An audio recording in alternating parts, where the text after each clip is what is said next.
Jakarta, tahun 2014. Tanah Abang, tempat di mana matahari seperti enggan beristirahat, meneteskan panas yang menggigit di antara ribuan langkah manusia yang berdesakan. Suara klakson, teriakan pedagang, dan dengus napas kelelahan menjadi irama keseharian.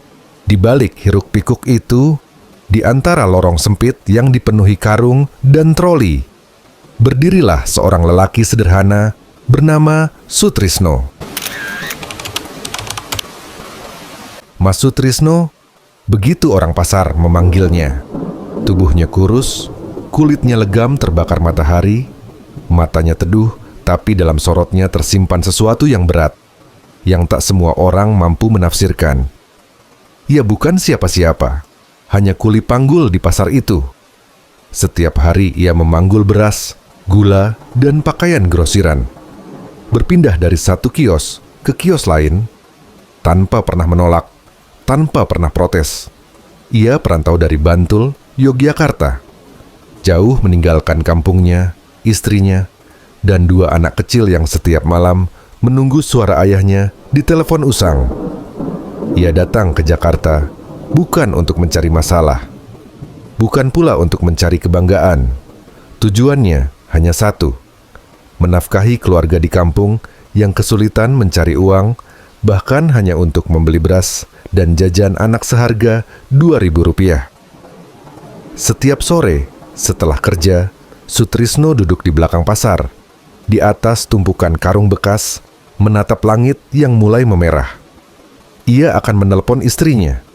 Suaranya berat, tertahan antara letih dan rindu. "Maaf, Sri, bulan ini kirimannya telat ya. Pasar sepi. Ada yang minta jatah lagi tadi." Dan dari seberang sana terdengar suara lembut perempuan. "Tidak apa-apa, Mas. Yang penting kamu sehat. Kami di sini baik-baik saja." Kalimat itu selalu membuat dadanya sesak. Sebab ia tahu, di ujung sana istrinya sedang menenangkan anak-anaknya yang menanyakan kapan ayah bisa pulang membawa oleh-oleh. Tapi Jakarta tidak pernah mudah. Setiap inci tanahnya seakan menuntut upeti. Dan di pasar Tanah Abang, nama yang paling ditakuti adalah Bang Roni Kobra. Roni, tubuhnya tinggi besar, berotot dengan tato melingkari leher sampai lengan. Orangnya dikenal kebal, konon sudah 2 kali ditusuk tapi tidak mati. Pernah ditabrak motor saat tawuran, tapi masih bisa berdiri dan tertawa. Semua pedagang tahu, kalau Roni datang, berarti saatnya membayar uang keamanan. Roni tidak bekerja sendiri. Ia punya anak buah, Doni, Ucup, dan Togar. 3 orang yang setiap hari berkeliling pasar, meminta setoran. Dan Sutrisno, si pendatang diam dari Jogja, jadi langganan mereka.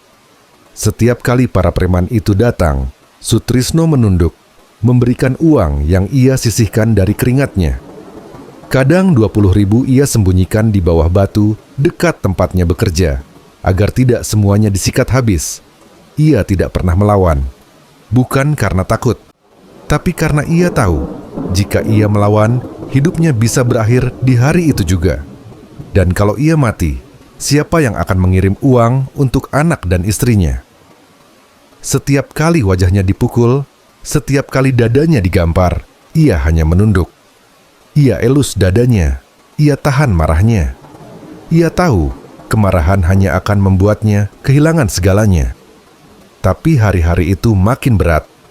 Preman-preman itu makin berani. Setiap hari mereka meminta Rp50.000. Padahal penghasilannya tidak menentu. Kadang 70.000, kadang 60.000, kadang tidak sampai 50.000. Jika sedang ramai, baru ia bisa mendapat 150 atau 200.000, tapi itu jarang sekali. Dan dari uang itu, sebagian besar ia kirim ke kampung untuk anak dan istri. Sementara dirinya seringkali hanya makan sekali sehari. Ia seringkali menatap nasi bungkusnya yang sudah dingin sambil bergumam, yang penting mereka di rumah bisa makan. Hidupnya sederhana, tapi setiap hari penuh luka. Dan setiap malam, saat pasar sepi, ia duduk di pojokan, menatap tangan tuanya, menggigil, lalu berbisik lirih, "Ya Allah, sampai kapan aku kuat begini?" Namun Sutrisno menyimpan sesuatu yang tidak diketahui siapapun. Di dalam dirinya ada warisan lama, ilmu yang ia peroleh dari kakeknya. Ilmu itu bukan untuk menyerang, bukan untuk gagah-gagahan, tapi untuk bertahan hidup. Dan ilmu itu hanya bisa bangkit ketika batin seseorang benar-benar terpojok, ketika sabar sudah habis, ketika hati tak lagi mampu menahan beban.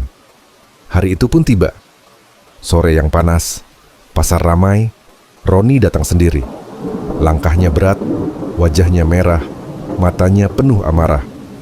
Ia baru saja mendengar laporan dari anak buahnya bahwa Mas Tris mulai berani membantah. Padahal Sutrisno hanya berkata, "Saya tidak mampu, Bang. Saya hanya kerja untuk makan, bukan untuk disetor setiap hari." Roni langsung berteriak di tengah pasar, "Mana orang Jogja itu? Mana yang suka ngeles kalau ditagih? Aku mau ajarin dia, siapa yang punya pasar ini?" Kerumunan pedagang mulai terbentuk. Sebagian pura-pura sibuk, sebagian lain menonton dari jauh. Sutrisno muncul dari balik tumpukan karung, masih memanggul satu karung beras di bahunya. Peluh bercucuran di wajahnya. Ia menatap Roni tanpa ekspresi. "Saya tidak mencari masalah, Bang. Saya hanya mau kerja." "Saya tidak mau ribut." Suara Sutrisno pelan tapi tegas. Roni mendekat, lalu tanpa basa-basi memukul kepalanya dengan tangan kosong. Suara tamparan keras menggema. Orang-orang tercekat. Sutrisno diameter. Roni memukul lagi. Masih diam. 3 kali, 4 kali. Sampai akhirnya tangan Roni dipegang oleh Sutrisno. Tatapan mata mereka bertemu. Dan untuk pertama kalinya, semua orang melihat api di mata lelaki pendiam itu. "Sudah cukup, Bang," katanya pelan. Tapi pelan yang menggetarkan. Roni menggeram, mengambil pentungan besi dari pinggangnya, lalu mengayunkannya keras ke arah kepala Sutrisno. Dan saat itu, sesuatu di dalam diri Sutrisno terbangun. Refleksnya begitu cepat, ia menunduk. Tangan kirinya menangkis besi itu. Tangan kanannya bergerak seperti bayangan. Satu pukulan telak mendarat di ulu hati Roni. Hening. Dalam sekejap, tubuh besar itu jatuh tersungkur. Satu pukulan lagi menghantam rahang Roni. Dan tubuh yang dikenal kebal itu roboh. Darah menyembur dari mulutnya. Pasar mendadak senyap. Hanya suara napas berat Sutrisno yang terdengar. Anak buah Roni terpaku. Lalu satu persatu melarikan diri. Orang-orang pasar menatap tak percaya. Sang singa Tanah Abang tumbang. Bukan oleh senjata, bukan oleh banyak orang, tapi oleh satu pukulan seorang kuli panggul yang sabar. Sutrisno tidak berkata apa-apa. Ia hanya menunduk, memungut karung yang tadi jatuh, lalu berjalan pergi dari kerumunan.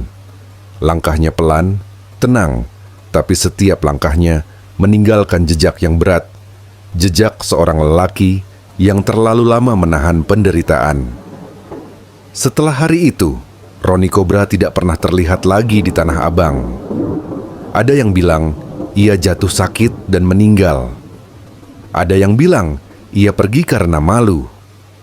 Ada pula yang berkata, ilmu hitam yang selama ini ia andalkan kembali menelan dirinya sendiri. Tidak ada yang tahu pasti. Tapi satu hal jelas, sejak hari itu, tidak ada lagi yang berani meminta uang keamanan dari para pedagang. Pasar menjadi lebih tenang, lebih aman, lebih ramai. Pedagang kecil bisa bernapas lega. Dan Sutrisno, ia tetap seperti biasa. Setiap pagi datang paling awal, bekerja memanggul barang. Setiap sore duduk di belakang pasar, menatap langit jingga, menelpon istrinya dengan suara lembut. "Alhamdulillah, Sri. Pasar sekarang aman. Aku bisa kirim lebih bulan ini." Dari seberang terdengar tawa kecil anak-anaknya. Dan malam itu, untuk pertama kalinya setelah sekian lama, Sutrisno tersenyum lepas. Ia tidak pernah merasa menjadi pahlawan. Ia hanya seorang ayah yang bertahan demi keluarganya. Tapi siapapun yang mengenalnya tahu, di balik diam dan kesabarannya, ada kekuatan yang lebih besar dari otot dan senjata.